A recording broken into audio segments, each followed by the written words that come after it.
kecenderungan hari ini, hampir kritik-kritik itu selalu diselesaikan dalam tempo yang sesingkat-singkatnya. Banyak orang yang pikir buat apa kritik gitu. Kalau akhirnya kita dianggap sebagai pengganggu. Yaitu gejala-gejala otoritarisme itu di situ tuh. Mana mungkin bisa lembaga legislatif ini melakukan pengawasan terhadap pemerintah hari ini ketika pernyataan-pernyataan mereka sudah mewakili bahwa mereka telah mendukung pemerintah secara penuh. Kita ini sebenarnya sedang peduli sama pemerintah. Bahwa apa yang tidak terpandang, apa yang tidak terpotret, apa yang tidak terlihat oleh pemerintah, justru kita bisa memotret itu dan kita bisa melihat. Dan apa yang kita lihat kita sampaikan. Bukan karena kita pengen kepentingan A, B, dan C, tidak. Tetapi pada faktanya memang seperti itu adanya. Jawa adalah kunci, nggak apa-apa, asal jangan Solo.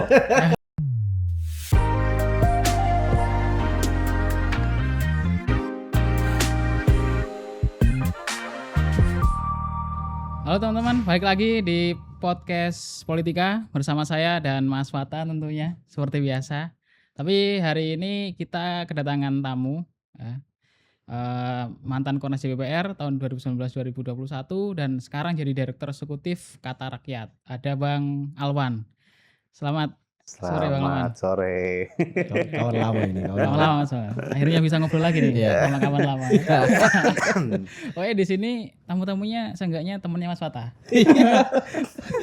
Endorsementnya patah berarti. Endorsementnya Mas Fata Bang, bener. Jadi semua info dari Mas Fata. Oke, jadi Bang Alwan ini teman-teman asli dari Flores ya Bang ya? Ya, Flores Timur. betul. Flores Timur. Nah kita jadi di sini ngobrol-ngobrol santai ya Bang sebenarnya Bang. Kita ngalir aja pokoknya nanti bareng Mas Fata.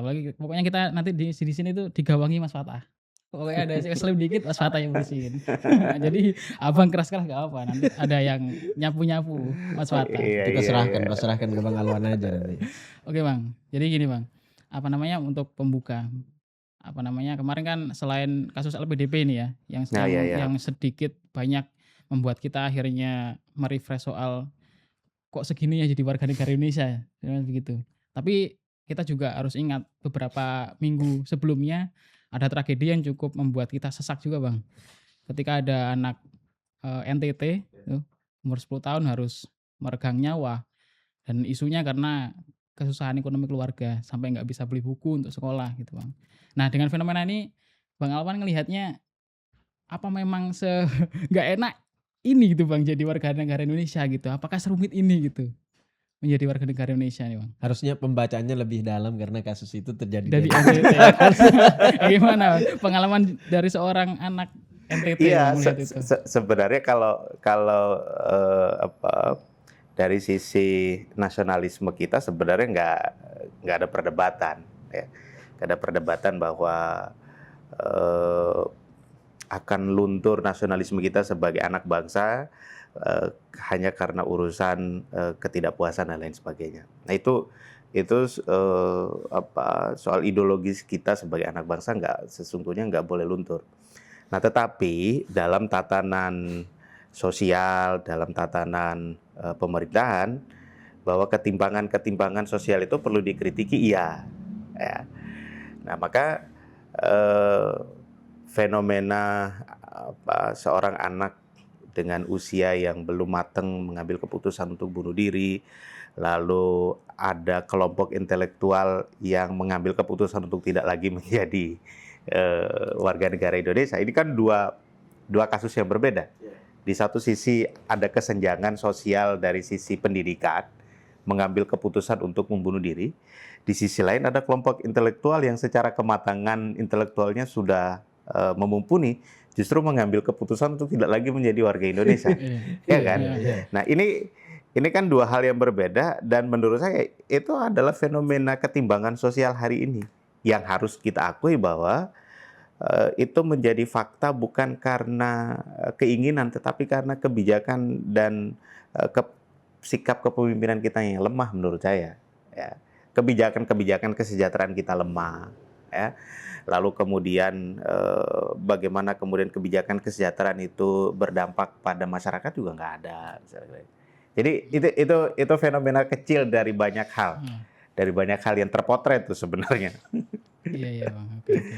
Nah jadi mungkin ini nggak Bang, kita lihat hari ini kan kayak ini Mas Fata, proses dari pengawasan terhadap kinerja pemerintah ini kan agak sepertinya kok nggak maksimal dari lembaga legislatif misalnya Mas Fata. Nah, saya melihatnya gimana Mas? Apakah memang demikian jadinya gitu ya ketika pengawasan itu nggak begitu oke misalnya dalam tanda kutip dari legislatif. Nah, akhirnya kerja-kerja pemerintah juga ya ala kadarnya dalam tanda kutip gitu. Kalau saya Iya. melihatnya Mas Fata. Gini, kalau kita bicara soal kepengawasan lembaga legislatif terhadap kinerja-kinerja pemerintah ini kan memang menjadi pertanyaan besar selama ini gitu kan, bahwa mana mungkin bisa lembaga legislatif ini melakukan pengawasan terhadap pemerintah hari ini ketika pernyataan-pernyataan mereka sudah mewakili bahwa mereka telah mendukung pemerintah secara penuh gitu.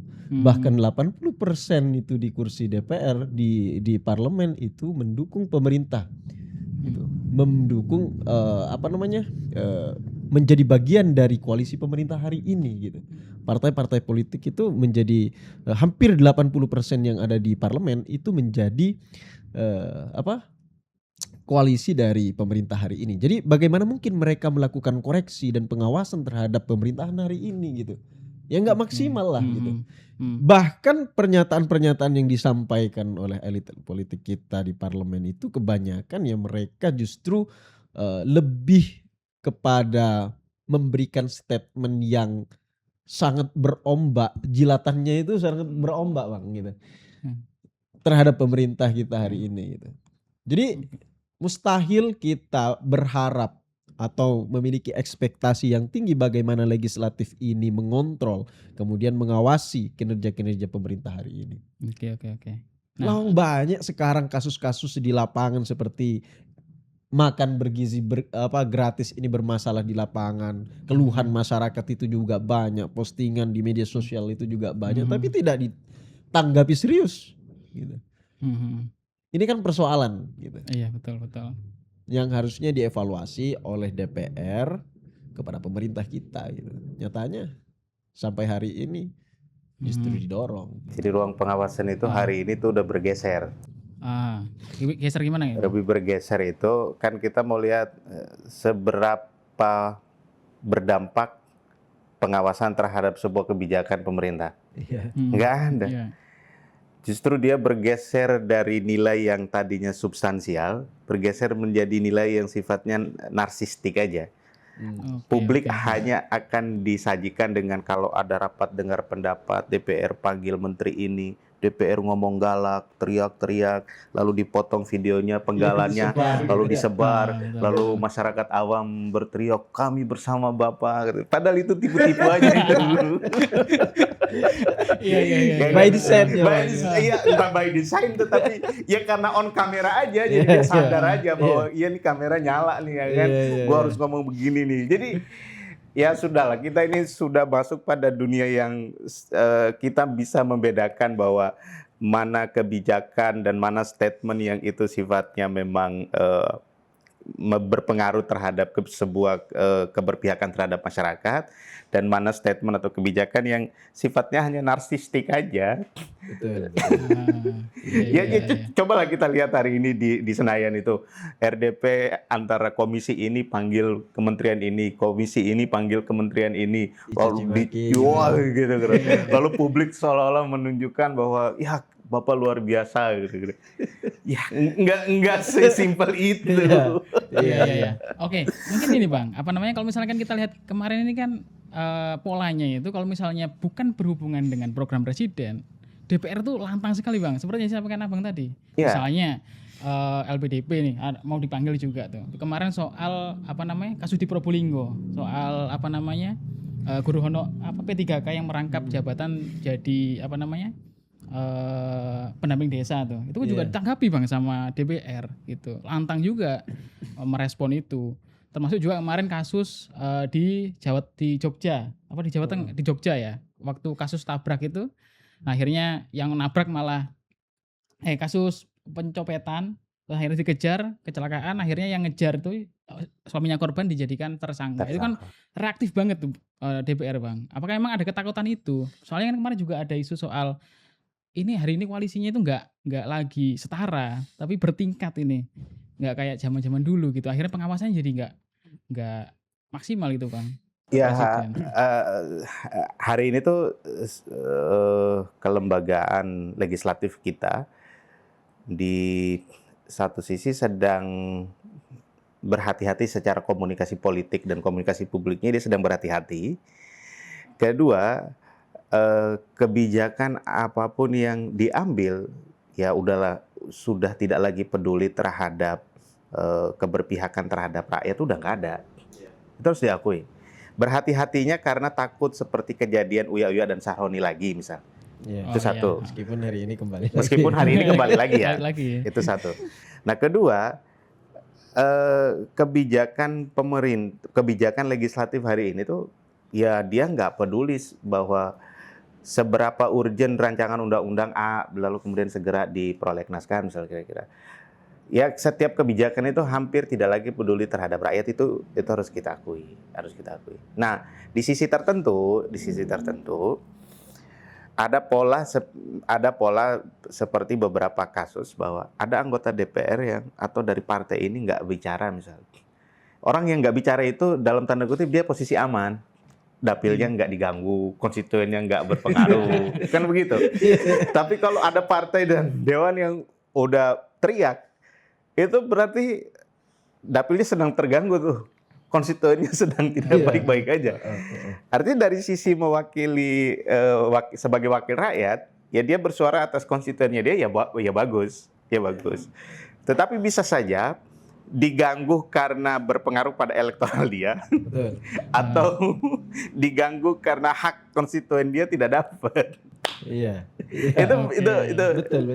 itu Jadi ini ya, apa namanya, ketika satu persoalan itu menguntungkan bagi dia, di dapilnya itu cenderung akan dikoreksi oleh lembaga legislatif atau dewan tersebut gitu. Misalkan ada satu kasus di dapil tertentu, dapil 3 Jatim misalkan ya.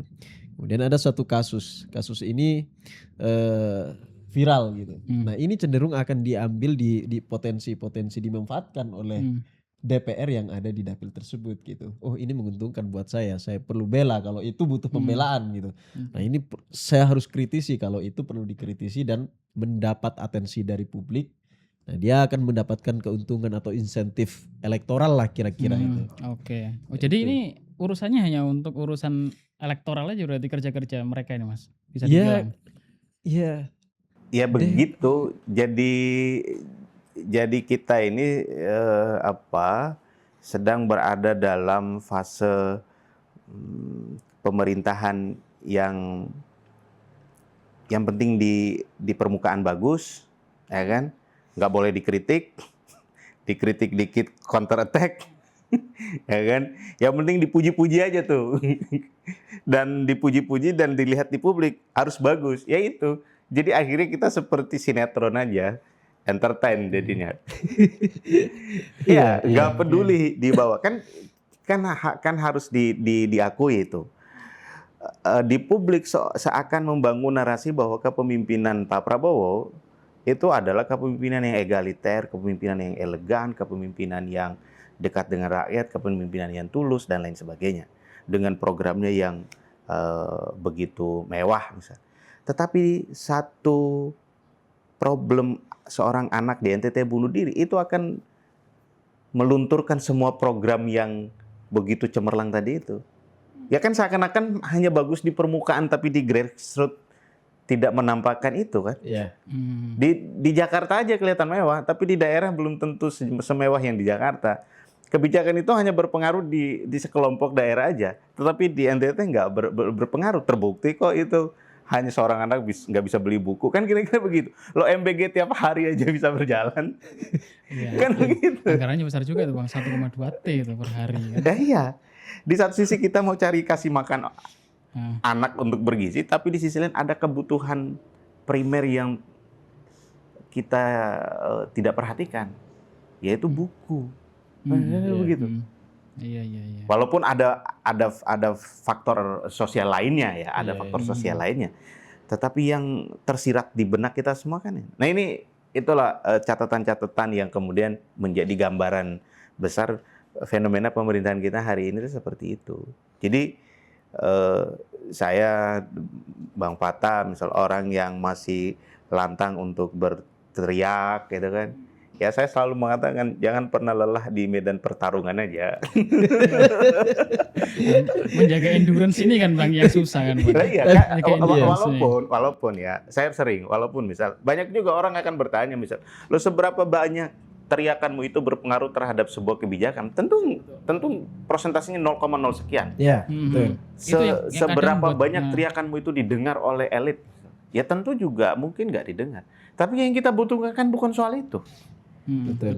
Yang kita butuhkan adalah semakin harapan itu terus dijaga dan semakin teriakan idealisme dan ideologi serta edukatif itu dibangun, ya generasi ini akan baik-baik aja kan. Betul. Kalau kita hanya menjilat. Jadi sampai ada ini Bang, sampai ada pernyataan dari beberapa orang itu mengatakan bahwa kritik-kritik yang disampaikan oleh orang-orang yang kritis lah ya misalkan teman-teman civil society dan sebagainya dianggap misalkan seperti program MBG ini. Ketika mereka mengkritisi soal program MBG, dianggapnya mereka ini mengganggu pekerjaan orang lain gitu. Ya. Udah urusi urusan sendiri. Jangan mengganggu pekerjaan orang lain. Itu mengganggu pekerjaan orang lain kan sama saja ingin menjadikan orang yang sudah bekerja kemudian jadi pengangguran lagi, kira-kira begitulah. Ya kasarnya nggak kebagian jatah terus mau gangguin jatah orang gitu. Ya, kira-kira begitu. Itu senjata ini. Dan ini ada yang lucu tuh dari senior kita di PRC ini Bang. Jadi beliau itu posting kacang gitu, anaknya dapat program MBG lah. Kacang berapa biji terus apaan gitu loh. Terus diposting narasinya begini tuh. Sedang menunggu 19.000 sapi yang katanya setiap hari disembelih katanya. Jadi yang ditunggu-tunggu gak datang-datang tuh. Yang datang ya kacang-kacang kayak gitu. Kacang atom apa gitu. Jadi dia nunggu sapi gitu, daging sapi. Yang datang kacang Mas. Nah ini Bang, tertarik soal tadi bahwa sebenarnya kritik itu nggak harus mempertimbangkan dia didengar apa enggak, seenggaknya endurance untuk tetap berbicara itu ada. Tapi masalahnya ini Bang, kemarin tuh misalnya kayak ketua BEM UGM ketika mengkritisi MBG itu, tapi yang didapatkan apa? Intimidasi Bang. Kalaupun memang tidak ada bukti yang bisa menjelaskan bahwa itu dilakukan oleh pemerintah, tapi kita melihat gejala dari dulu ya, misalnya kemarin ketika bencana Sumatera tuh banyak influencer yang mengkritik dan akhirnya juga sama diteror juga gitu kan. Nah fakta-fakta kayak gini kan akhirnya banyak orang yang pikir buat apa ngeritik gitu. Kalau akhirnya kita dianggap sebagai pengganggu kalau misalkan Mas Wada tadi sampaikan gitu Bang. Ya, yaitu gejala-gejala otoritarisme itu di situ tuh. Gejala-gejala kita tuh di situ. Jadi kalau kemudian kepemimpinan itu anti terhadap kritik, maka kita sedang diarahkan atau mungkin saja sudah masuk pada bagian dari otoritarisme itu. Nah, kecenderungan hari ini memang begitu. Kecenderungan hari ini bahwa hampir kritik-kritik itu selalu diselesaikan dalam tempo yang sesingkat-singkatnya. Ya kita melihat bahwa oposisi juga nggak terlalu kuat untuk bagaimana mengkritisi pemerintah. Betul, kan itu satu, kedua. Nah, dalam pendekatan demokrasi itu ya konsolidasi masyarakat sipil atau government, civil society itu adalah salah satu alat yang paling efektif untuk mengontrol dan mengkritik pemerintah. Nah, kalau kemudian masyarakat sipil itu sudah tidak mampu terkonsolidasikan dengan baik, civil society itu tidak lagi bersuara, maka government akan seenaknya aja untuk melakukan apa yang dia inginkan. Kan begitu. Fungsi kontrol itu harus terus dilakukan. Loh, karena kontrol sesungguhnya ya masyarakat kan? Betul Bang. Kontrol sesungguhnya dari pemerintah itu kan masyarakat. Betul. Bukan juga DPR yang menjadi pengontrol tunggal. bukan juga civil society, ya masyarakat semua. Problemnya hari ini orang akhirnya udah malas untuk mengontrol dan mengomentar, itu udah malas. Udah malas itu pada sisi bahwa harapan-harapan itu sudah pupus karena kita mau teriak sejauh apapun juga tetap aja enggak. Kayak gitu tuh. Nah itu yang selalu saya bilang tadi itu, bahwa kita ini udah nggak boleh lelah dalam ruang pertarungan. Harus terus bertarung. Harus terus bertarung. Lawan terus. Iya, gitu. pasti perlawanan itu bukan berarti dimaknai dalam anarkisme dan lain sebagainya. Ya, betul. Tetapi perlawanan secara gagasan, perlawanan secara ide, kontra narasi yang elegan, ya itu harus terus dilakukan. Kalau kita semuanya, kalau kita ingin mengatakan seperti apa, selama darahnya ini keluar dari nasabnya Fatah dia salah, harus kita bela. Kan ada juga tuh statement-statement begitu tuh kan ada juga tuh. Ya itu salah juga tuh. Jadi narasi kritik harus tetap dijalankan. Narasi kritik harus tetap dijalankan. Walaupun fenomena kita hari ini, Bapak Presiden kita kalau dikritik dikit langsung gerakan pasukan. Coba dicari MBG kita mana kayak gitu tuh. Jadi kumpulkan semua video ya. Kumpulkan video gitu. Nah, kemarin saya juga di ini Bang sama teman-teman. Videomu itu yang soal MBG itu nanti ditonton sama Pak Prabowo itu. Iya. Nah, itu kan saya seolah-olah kan hanya ingin melihat Bang, tapi kan narasinya kan sangat intimidatif begitu. Iya. Seorang presiden. Sebenarnya yang dipahami oleh pemerintah ini, kita ini sebenarnya sedang peduli sama pemerintah. Bahwa apa yang tidak terpandang, apa yang tidak terpotret, apa yang tidak terlihat oleh pemerintah, justru kita bisa memotret itu dan kita bisa melihat. Betul. Dan apa yang kita lihat kita sampaikan. Dan yang kita sampaikan itu bukan narasi yang sifatnya adalah like and dislike, bukan karena kita pengen kepentingan A, B, dan C, tidak. Tetapi pada faktanya memang seperti itu adanya. Jadi bukan soal suka atau tidak suka. Ya, MBG di satu sisi misal di dalam sekian kekurangannya juga dia punya kelebihan, misal mempekerjakan beberapa tenaga kerja tuh dalam satu dapur. Itu ada banyak. Pak Prabowo bilang 1 juta lapangan pekerjaan loh. Ada banyak, ada beberapa banyak yang orang yang dipekerjakan. Supplier dan lain sebagainya, kebutuhan juga akan menjadi lebih bagus. Tetapi di sisi tertentu juga akan mematikan warung-warung kecil di sekeliling sekolah. Beberapa pedagang kaki lima yang ada di sekeliling sekolah karena nggak jajan lagi, karena sudah akan makan MBG, kira-kira begitu.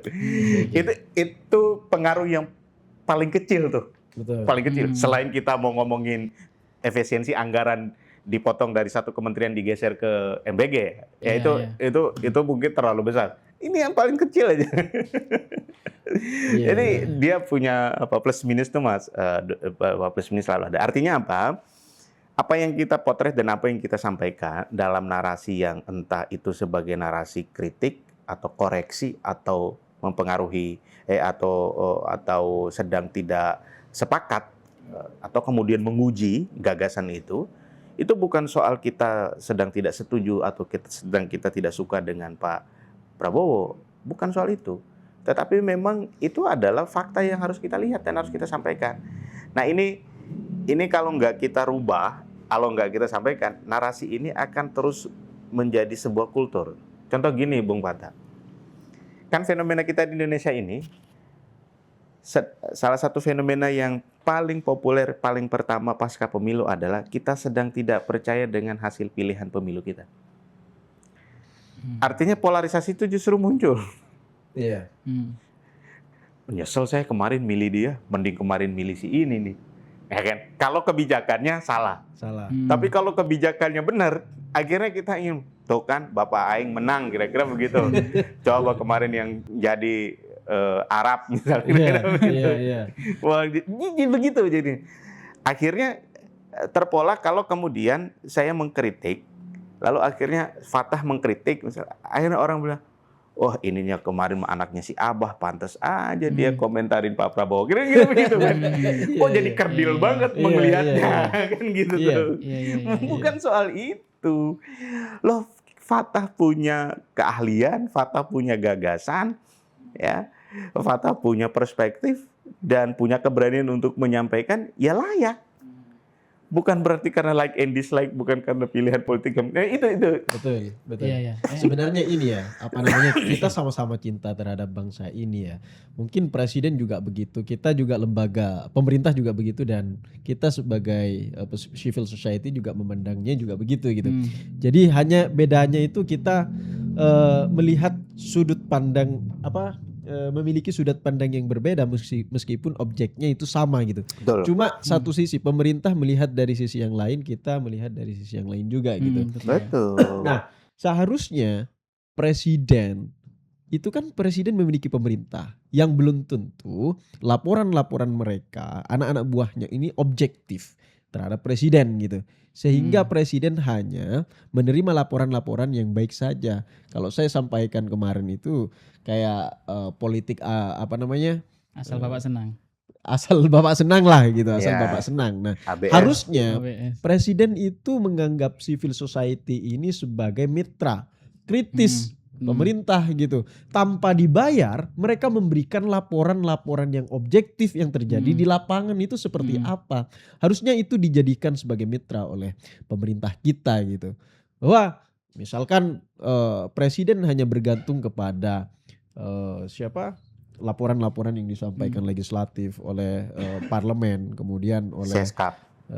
Seskap dan lain sebagainya gitu. Sebagai lingkar terdalam. Iya. Ini kan orang terdekat nih. Orang terdekat gitu. Artinya jangan-jangan laporan yang disampaikan itu tidak menyeluruh gitu kan. Nah, ini harus juga mendengar kritik-kritik dari teman-teman civil society gitu.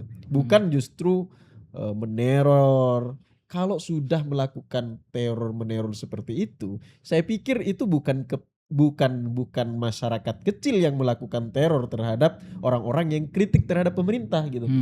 Ya, masyarakat kecil kalau kepentingannya dibela nggak mungkin dia melakukan teror meneror seperti itu kan. Apalagi sama masyarakat sipil. Teror meneror itu terjadi ketika ada kepentingan yang sangat besar dan sistematis, kemudian dihadang kepentingan itu, dijegal kepentingan itu, maka teror itu akan muncul gitu.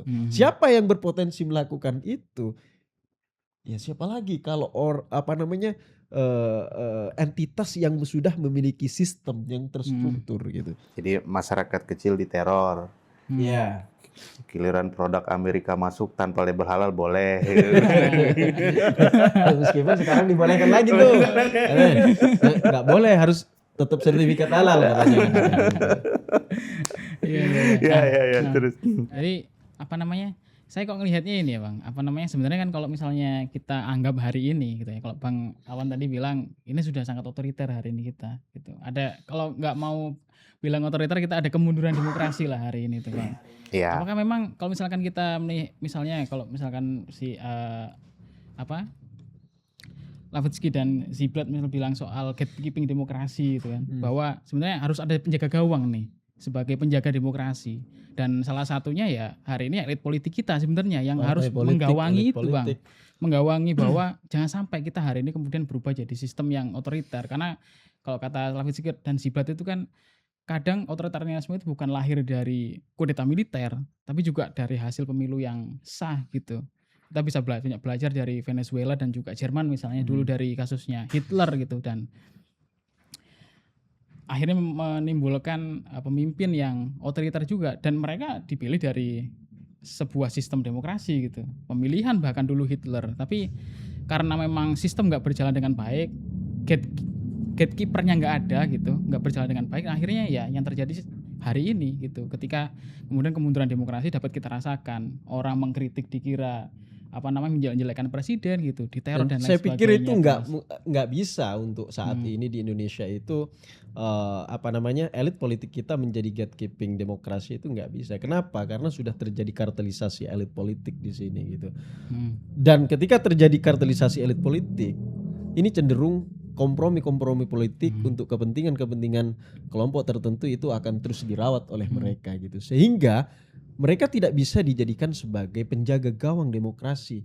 Siapa yang ingin bertarung di pemilu 2009, asalkan itu mereka potensi menang, dia akan dukung meskipun itu orang memiliki latar belakang yang otoriter gitu.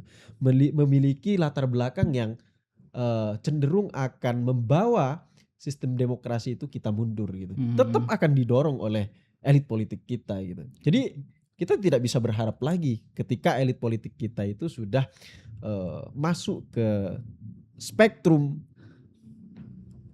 spektrum yang cenderung kartel lah, Kartel ya. Cenderung kartel gitu. Oke. Kalau Bang Alvan gimana Bang Ya, melihatnya? kita ini kan sudah pernah melalui beberapa fase gaya kepemimpinan yang proklamator juga pernah, yang modelan kiai juga pernah, yang militer juga pernah, yang jenius juga pernah, yang turun ke gorong-gorong juga udah pernah. Dan semua itu punya karakter kepemimpinan yang berbeda. Di sisi tertentu, Indonesia juga sudah pernah mengalami perdebatan-perdebatan teoritik dari sistem pemerintahan kita. Apakah republik?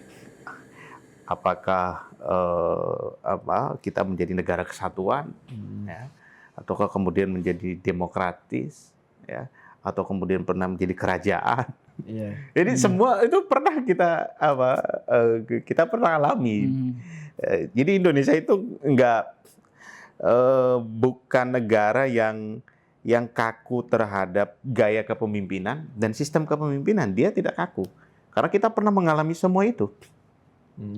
Kerajaan pernah dan sampai pada otoriter juga pernah. Nah, yang menjadi problem itu adalah penjaga gawang kita itu adalah sebenarnya penjaga gawang kita itu rakyat.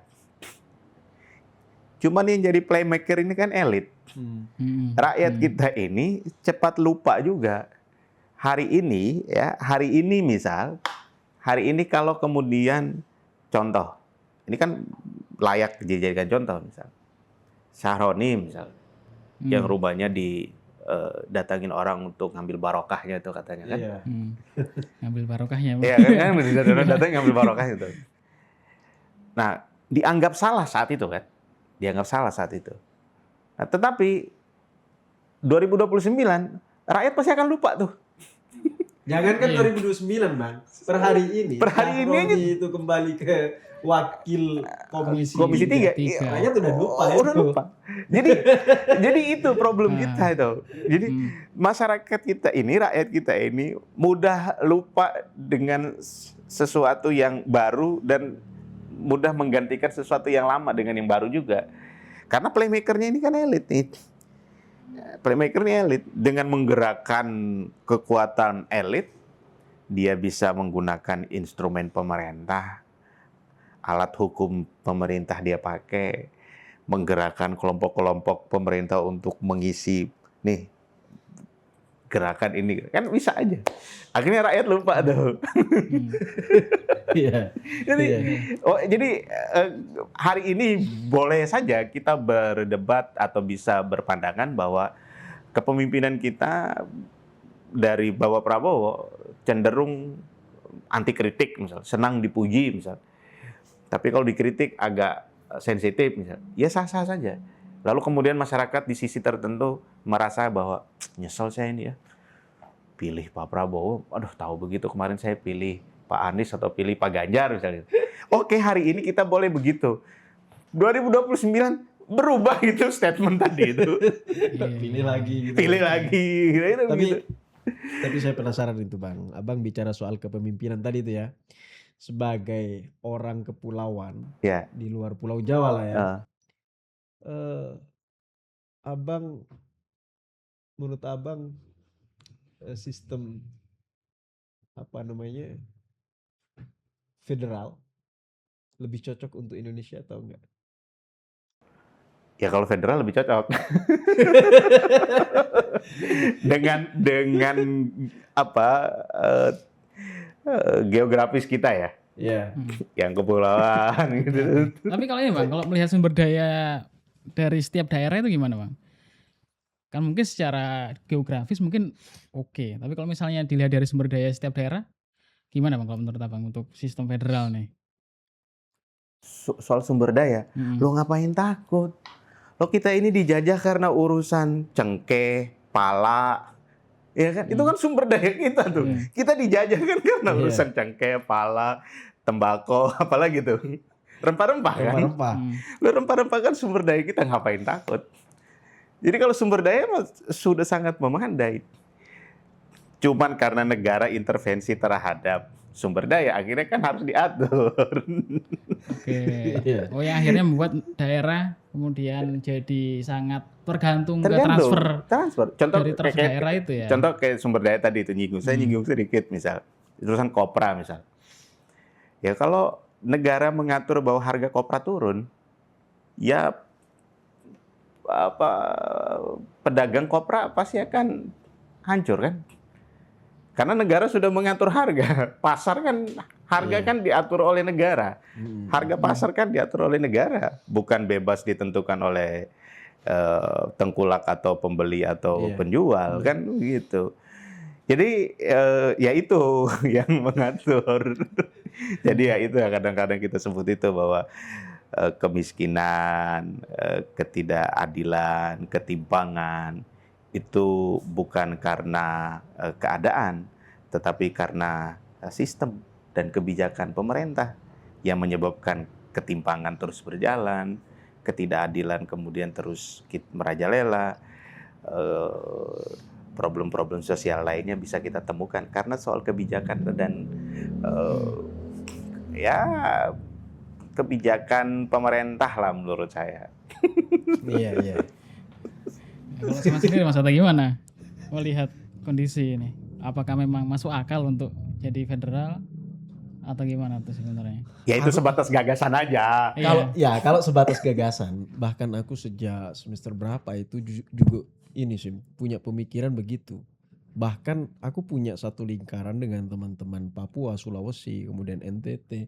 Itu waktu aku kuliah di satu kos, di pojok kos itu selalu mendiskusikan bagaimana negara ini menjadi negara federal gitu kan. Jadi kita ini setiap daerah memiliki kekayaan masing-masing, baik sumber daya alam maupun sumber daya manusianya gitu kan. Biar tidak terlalu terpusat. Kalau misalkan pembangunan misi pemerintah hari ini pembangunan akan tidak hanya terpusat di Jawa, ya bisa saja itu dilakukan gitu kan. Tapi ya kembali tadi kesiapannya secara secara menyeluruh lah. Kayaknya kalau dipaksakan ya belum siap sih. Tapi saya punya ini Mas, punya pandangan baru nih soal apakah federal atau tetap di negara kesatuan. Nah ini ada salah satu riset ya Mas yang mengatakan kenapa sih hari ini itu salah satu yang menyebabkan Indonesia nggak jadi negara negara yang otoriter tuh ya karena ada distribusi kekuasaan pasca 98 tuh yang nggak terpusat di salah satu figur gitu. Yang salah satunya waktu itu dampaknya dari desentralisasi yang digagas oleh B.J. Habibie. Nah, akhirnya kan distribusi kekuasaan itu nggak hanya terpusat di satu toko atau nggak terpusat di Jakarta, tapi kemudian tersebar ke seluruh Indonesia gitu. Nah, ada statement menarik di situ bahwa kalau dulu bukan B.J. Habibie yang jadi presidennya, nggak mungkin ada desentralisasi itu. Oh iya. Nah, gimana kalau misalnya bukan federal tapi memastikan bukan Jawa lagi yang jadi pemimpin Indonesia. Nah, kalau Abang melihatnya bagaimana tuh? Ketika Jawa sentris akhirnya ya pembangunan di Jawa. Tapi kalau misalnya apakah kemudian itu bisa teratasi ketika presidennya bukan dari orang Jawa, Pak? Nah, itu harapannya Pak Surya Paloh itu. Kalau harapannya Bang Alwan gimana? Pak Surya Paloh harapannya bukan 7% parliamentary threshold. Tapi juga bagaimana anak-anak dari timur ini bisa menjadi presiden. Salah satunya Bang Alwan ini bisa jadi harapan. Bang Alwan gimana Bang? Iya, kalau itu sebenarnya anomali ya. Ya, itu anomali. Anomalinya tidak juga kemudian menjadi sebuah keharusan dan serta-merta bahwa apakah presidennya dari Indonesia Timur lalu pembangunan juga merata gitu. Itu juga belum menjadi sebuah kepastian dan ya belum menjanjikan juga, itu satu hal. Nah, tetapi bahwa kemudian banyak kepemimpinan nasional kita itu justru muncul dari Jawa, ya karena memang dari sisi matematika politiknya ya lebih banyak juga penduduk Jawa ketimbang Indonesia Timur. Lo DPT-nya NTT itu sama dengan satu DPT-nya kabupaten di Jawa Barat. Iya. Kan gitu. Itu DPT-nya satu provinsi itu sama seperti satu DPT di kabupaten di provinsi Jawa Barat. Nah, jadi atau Jawa Timur, Jawa Tengah itu kecil. Jadi rasionya kan sangat jauh. Itu dari sisi matematiknya. Tetapi dalam catatan sejarah kita ini kan juga banyak tokoh-tokoh dari Indonesia Timur yang kemudian berpengaruh dari sisi kebijakan, baik di pemerintahan juga ada, ya. Apakah Natalius Pigai termasuk? Enggak juga. Atau abang ingin mengatakan nggak apa-apa wakil presiden atau presiden dari Indonesia Timur asalkan bukan Natalius Pigai gitu. Atau jangan-jangan mau bilang begitu? Iya, saya itu kadang-kadang gini ya. Kadang-kadang orang mengkapitalisasi kelompok milenial dan juga mengkapitalisasi kelompok-kelompok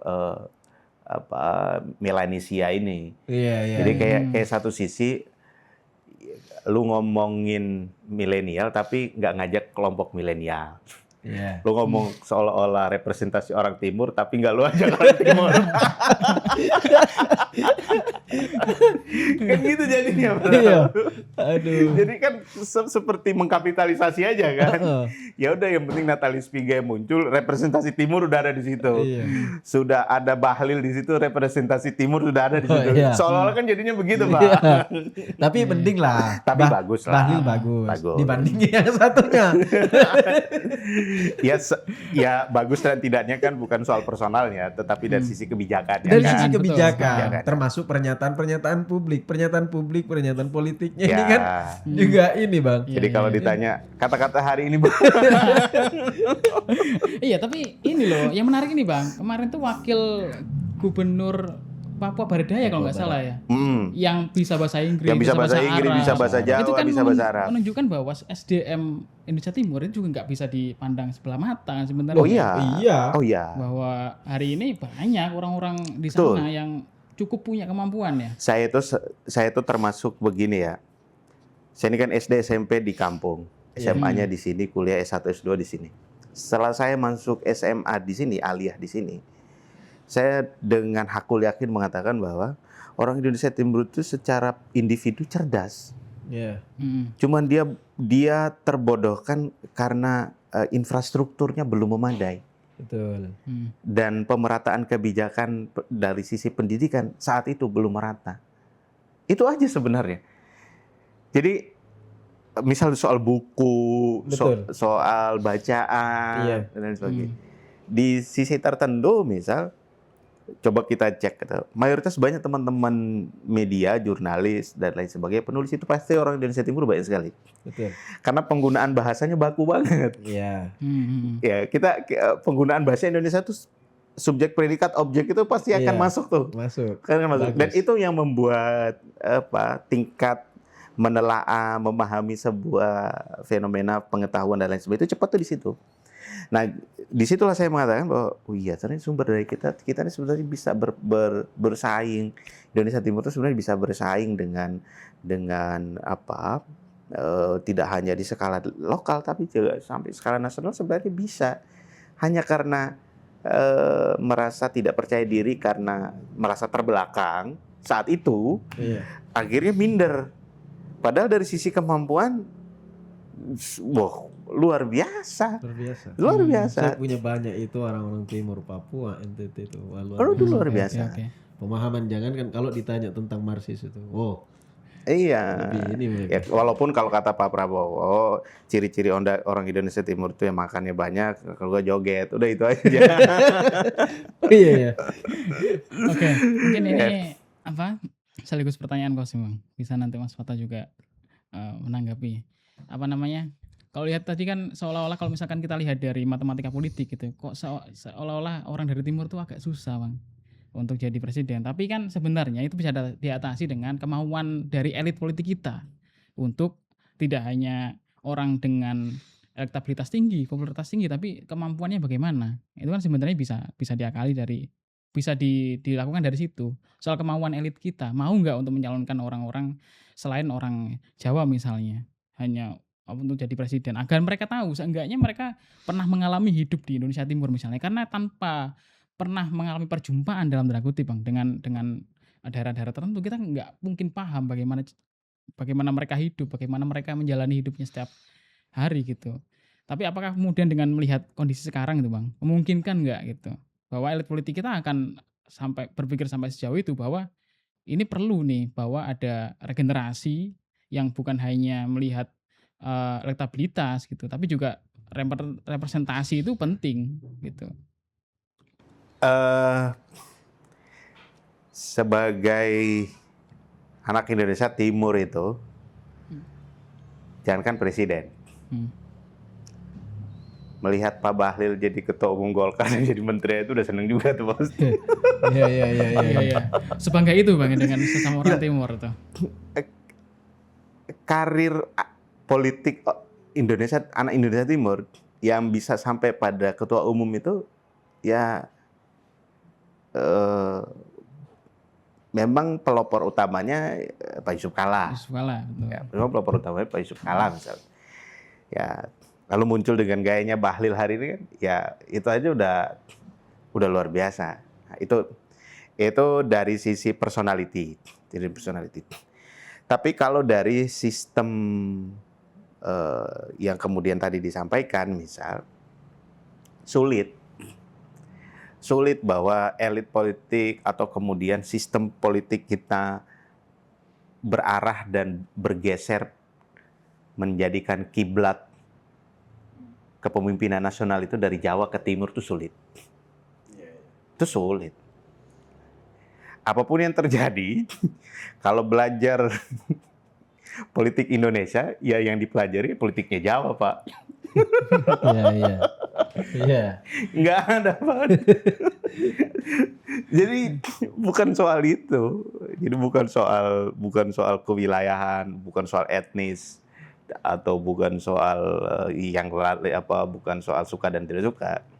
Tetapi menggeser kiblat politik dari sisi kepemimpinan nasional Jawa ke Timur itu agak susah. Apapun yang terjadi, kalau mau mempelajari kultur budaya politik Indonesia, ya pelajari budaya politiknya Jawa, Pak. Iya. Nggak ada belajar politiknya, budaya politiknya Sumatera, Timur. Itu hampir mungkin ada, tapi dia belum menjadi sebuah ensiklopedia yang memadai, kira-kira begitu ya. Bahwa ini punya filosofi, iya. Indonesia Timur punya filosofi budaya politik, iya. Sumatera juga punya filosofi budaya politik, iya. Tetapi belum mampu mengalahi budaya politik Jawa sebagai sentral politik Indonesia, tuh belum mampu. Oke. Yeah. Bukan begitu. Cocok ya, makanya dulu sampai harus bertahun-tahun meneliti soal budaya Jawa ya, akhirnya menemukan santri priai abangan tuh kan, yang akhirnya juga diduplikasi dalam arena politik juga tuh. Ya. Kalau Mas Fata melihatnya itu kan bagaimanapun tidak lepas dari masa lalu Indonesia. Jadi masa-masa kerajaan, bagaimana ekspansi kerajaan-kerajaan Jawa ke wilayah-wilayah luar Jawa gitu kan. Betul. Sampai Nusantara gitu. Makanya itu dijadikan sebagai kalau Bang Alwan sampaikan tadi kan, kita harus belajar pada politik Jawa karena politik Jawa yang lebih jelas, karena memang secara sosial politik ya mungkin Jawa sudah dari awal mendeterminasi Ya, sosial politik di Indonesia, khususnya di Nusantara ini gitu. Jawa adalah kunci ya. Jawa adalah kunci. Jawa adalah kunci. Ya, Jawa adalah kunci itu yang kemudian membuat narasinya jadi apa? Narasi memunculkan narasi yang tidak stabil itu dari situ tuh. Oke Yang Bang. penting pusatnya bukan di Solo. Ya, berarti kalau ada yang ngomong Jawa adalah kunci, nggak apa-apa, asal jangan Solo. Gitu maksudnya gitu. Nah, itu sebuah statement penutup yang sangat menarik. Jawa adalah kunci, asalkan bukan Solo. Iya. Mungkin itu aja, Bang Alwan. Terima kasih banyak hari ini udah gabung bareng kami diskusi bareng. Siap. Sata, terima kasih banyak. Sebenarnya masih sangat menarik untuk dilanjutkan, tapi karena sudah menjelang berbuka puasa, jadi kita akan mungkin lanjut di Terlalu sebentar ini kan. sebentar untuk diskusi yang dalam ini sebenarnya. Ini bisa diperdalam lagi nih statement soal Solo ini tadi, tapi karena memang Tapi yang kita bicarakan dari tadi ini ya persoalan semuanya berkaitan dengan kritik-kritik terhadap pemerintah hari ini. Mulai dari mungkin kasus anak SD di NTT yang merelakan dirinya untuk melepas kehidupannya ya kan dari dunia nyata, sehingga ketika dia harus mempertahankan hidupnya, dia bagaimana hidupnya ke depan, harus menjadi pengangguran atau apa gitu. Kita tidak tahu anak sekecil itu berpikiran seperti itu gitu. betul. Kemudian berangkat lagi ke siapa kawan-kawan kita yang mendapatkan beasiswa LPDP itu yang mengatakan bahwa tidak menginginkan anaknya menjadi warga WNI. Ini sebenarnya bagian dari kecintaan dia terhadap bangsa ini gitu sebenarnya. Itu pernyataan kecintaan dia terhadap bangsa ini. Itu sebagai kritik sebenarnya terhadap pemerintah kita yang kemudian dimaknai negatif mungkin ya oleh sebagian masyarakat. Dan banyak persoalan-persoalan lain, semuanya itu ya semua karena perbedaan perspektif aja, pandangan terhadap bangsa ini gitu. Semua bicara tentang kecintaan terhadap bangsa ini. Mungkin juga pemerintah kita. Betul. Cinta yang menguntungkan bagi pemerintah. Iya, cinta yang bertepuk sebelah tangan. Ya, apa yang kita sampaikan semua itu soal kegelisahan. Betul. Soal kegelisahan. Dan setiap kegelisahan itu harus diutarakan sebagai upaya penyeimbang. Dan elit politik, baik pemerintah, legislatif, eksekutif, juga jangan alergi. Dan bagi kita juga bukan berarti harus didengar dan lain sebagainya, tetapi sasaran utama kita adalah bagian dari proses membangun nalar kritis dan kesadaran kelompok-kelompok muda. Betul. Bahwa setiap kita punya kegelisahan, ya sampaikan. Iya. Dengan cara dan metode apapun. Betul. Mungkin kita dengan berdiskusi, dan mungkin ada kelompok seni lain menyampaikan kegelisahannya dengan seni. Betul. Ada kelompok pegiat lain menyampaikan kegelisahannya dengan metode yang lain. Intinya sebagai anak bangsa, sebagai generasi muda, setiap kegelisahan yang kita rasakan ya utarakan agar tidak hilang kebebasan berpendapat kita, agar celah otoritarianisme tadi itu jangan menjadi merajalela. Betul. Ini kan ruang diskusi seperti ini kan sebagai ruang identitas, bahwa kita punya teman yang sama-sama kritis. Tidak hanya mungkin mereka yang memendam rasa kegelisahannya tadi, bahwa kita menunjukkan bahwa kalian itu punya teman ya. Kita di sini orang-orang yang juga gelisah sama seperti kalian gitu. Betul. Iya, Ya, betul. itu harus kita sampaikan karena kecenderungannya adalah setiap kegelisahan, kritik yang disampaikan, orang akhirnya selalu mendisklaimernya dalam beberapa ruang. Satu, kita bukan pemilihnya Prabowo. Karena dulu saya pemilihnya Anies, saya pemilihnya Ganjar. Kedua, ketika kita mengkritik, orang pasti akan menanyakan, kamu kritik terus, apa kontribusi kamu terhadap negara ini? Itu satu. Kedua, ini peneliti, pengamat, tugasnya cuma kritik-kritik aja, keahliannya apa dia? Jadi dukun Kan kira-kira begitu. Nah, bukan soal itu. Loh, negara kita ini menjamin kebebasan untuk menyampaikan pendapat di muka umum kok. Selama masih beradab pada rambu-rambu budaya, etika, norma, dan adab, ya sampaikan. Tapi kalau udah nggak beradab, beretika, dan melanggar hukum, ya silakan juga akan diambil alih oleh negara untuk menghukum, kan begitu aja. Betul. Betul. Jadi itu. Ya, pada Terima dasarnya emang kritik ini adalah bentuk kecintaan Iya. warga negara untuk Betul. pemerintah dan untuk negara.